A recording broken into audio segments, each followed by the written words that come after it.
Hello everybody, welcome to our channel, please subscribe. Some of you have probably heard about the feud between Gucci Mane, the rapper, and Angela Yee, the host of The Breakfast Club.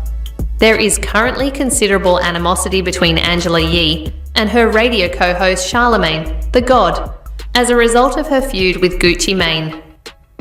Because The Breakfast Club is currently the largest radio platform, rapper Gucci Mane wanted to appear on the show in order to promote his new album, but because of an interview he conducted with The Breakfast Club a few years ago, he felt as though he had been expelled.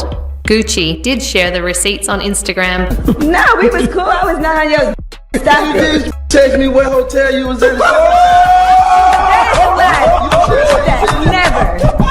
You must got me confused with somebody else. You remember when we did that interview a long time ago with Melissa Ford and all that? Nigga was calling Gucci got a good That memory. you definitely, no. Service shit. Stop it. That definitely was not me. Gucci said he lost his wallet last night, so he don't have no ID. Cash your ass out right here. I just took something, you didn't even feel it. Shit, you can take it. Can you take it? Oh my God. I'm sure. You know what they say about little girls, especially Asian ones. Fat put. Is that what they say? You know what they say? I was gonna say deep. But it seems that Angel was irritated because she wanted to see him back in the day. Angela became agitated and remarked, "Back on those drugs," after Gucci Mane shared this old interview. "I understand." "Wow, Angela, that's deep," he remarked, laughing. Even though Gucci Mane wasn't banned, Angela Yee stated on The Breakfast Club a few weeks later that she wouldn't feel comfortable interviewing him unless he officially apologized. That's what occurred. Is Gucci Mane banned? Angela Yee, is Gucci Mane banned? Did you ban Gucci Mane? No, and I'll tell you, behind the scenes, what really happened is a couple of days ago, somebody hit me up and said Gucci Mane would like to get on the phone with you and have a conversation.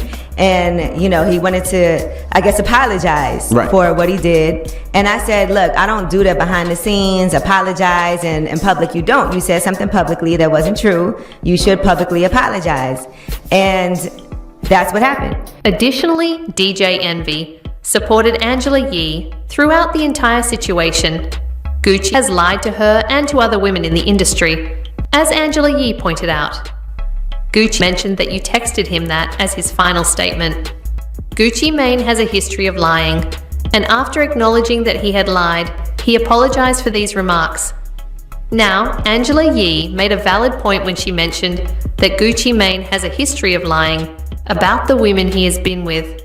She did this to demonstrate to others that he is also lying about her. I'll say this now. Now, the last thing Gucci Mane said was that you texted him that what hotel you were at, referring to that you were going to swing by. Is that true? Of course not. I don't even have Gucci Mane's number to text him. So, you know, and look, maybe he thought I texted him. I was looking at some of his old tweets, and when people say, why would Gucci Mane lie? Gucci Mane has had a history of lying, and he did apologize for these tweets after he admitted that he lied. Okay, he says, me and Waka F Nicki Minaj, that's nothing. Iggy wanna suck my D. I had a threesome with Keisha. Fantasia hit was good. Dro was taking. Okay, this is disrespectful. All right, I'm just reading it. It's not me. I'm just reading it. Well, anyway, these are all things that Gucci Mane tweeted out himself personally. And then, was there an apology? He said, I'm addicted to lean, and that ish ain't no joke. I can barely remember all the things I've done and said. However, there's no excuse. Yet somehow he remembers a text from me where no something involved, but he's saying that I texted, what hotel are you at? But he remembers that. I believe Angela Yee is being honest about the Gucci problem. It's important to keep in mind that she does ask some obscene questions on her show, Lip Service, only to see how her guests responded. As a result, she does this for amusement, and the majority of guys who interview her recognize this. Gucci Mane, however, took it seriously. He genuinely believed that Angela was attracted to him, but she wasn't. The fact that Gucci made it public that she was desperate for him infuriated Angela, because that wasn't the case at all in her opinion. Since Gucci made fun of Angela, she has been bitter and won't interview him unless he issues a public apology. And DJ Envy was in Angela Yee corner. All of that didn't really matter to God though, according to Charlamagne, the other co-host. Charlamagne noticed that Gucci Mane would not be interviewed by DJ Envy or Angela Yee until he apologized. "Oh well," Charlamagne said, "let me do an interview with him on my own channel."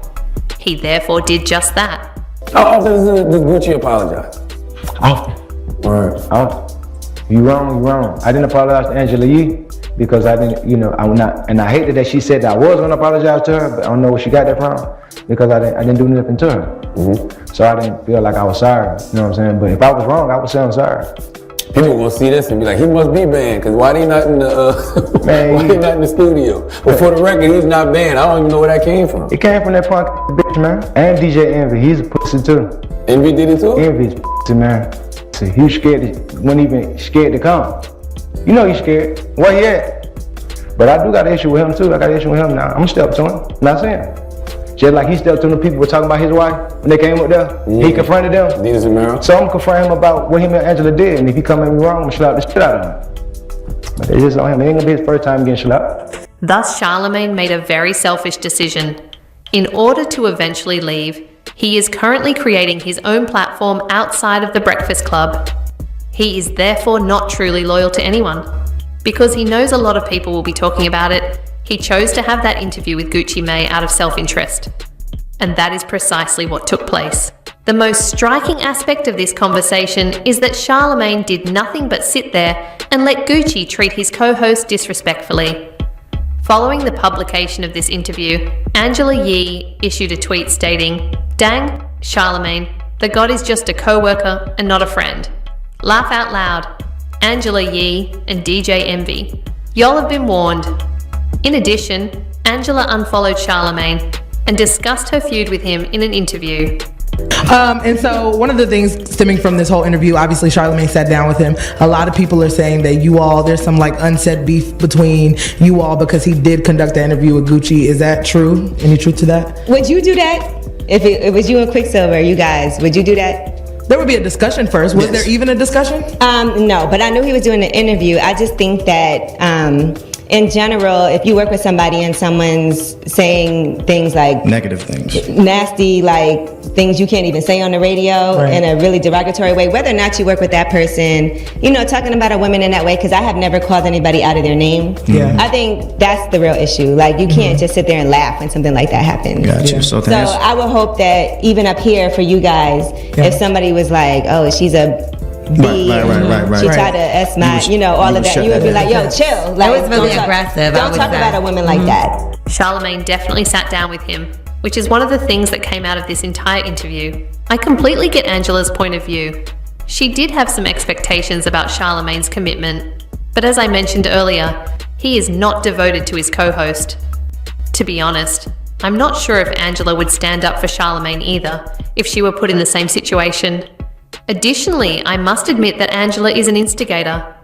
Don't get me wrong, I think Angela is excellent at her work, and I like her, but she does start some things and receives criticism for it. She wants to pretend to be a victim. That event she had with K. Michelle is something I will always remember. When Angela mentioned K. Michelle's name in an interview with two rappers, Mino and Uncle Murder, a few years ago, both of them made fun of her. Angela laughed along with them, and K. Michelle went on the Breakfast Club and cursed Angela out because she felt it was inappropriate that Angela would even bring it up. Hold on, you did say something about K. Michelle. Whoa! She got that sting.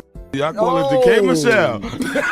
Talk about that, but you being a woman and you see me, you brought that back up. You had already addressed that. And then you sitting over there giggling and kikiing. No, I don't feel, I have to go back and see who brought it up, because I remember it was in all of our notes. I don't remember that I brought it up. You wouldn't remember it. I don't know who brought it up. You brought it up. But I do feel like I was like, I did say, why would you say that? You brought it up. You sat there and chuckled. You did that. If I wasn't a that was drinking her drink, cashing her checks out there, it might would have up my whole motherfucking day. You're not finna stay on it no more, cause I've been busting my for that album. And as a woman, it's a time and a place.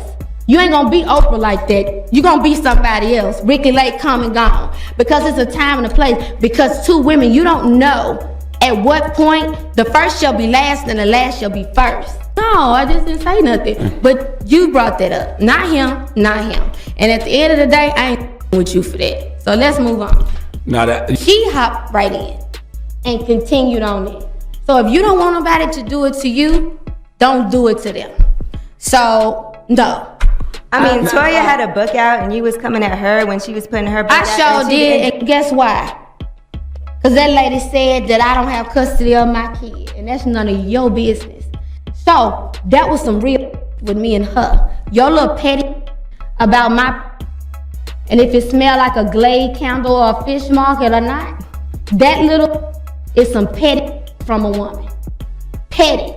And you said, I feel like it was something that was mentioned on there. Okay, you already talked to him about it. Why you talking about it again? I never did. You talked to him about it last time he was here. I wasn't there. Well, if you're gonna be a journalist, you need to remember your statement and how you did. I wasn't there. Oh, I wasn't there when they was there with Uncle Murder. okay, well, this still your team, so you should watch it. Got white people and Jews and everything watching. Nah, I wish her well, man. Like, I ain't gonna walk up and I'm never gonna bash her. I ain't got nothing. I said that to your face. It was inappropriate, and I feel like you didn't think. I want you to do well, but I'm cool on you. I bring this up to point out that Angela is an instigator.